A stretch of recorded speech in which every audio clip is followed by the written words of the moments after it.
My name is Tony Ellul.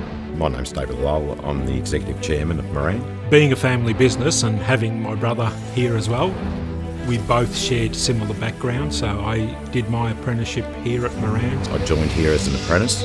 I've worked my way through the business. Marand became known of delivering solutions to problems that our customers had that in many cases other companies had shied away from. So we took on the hard jobs.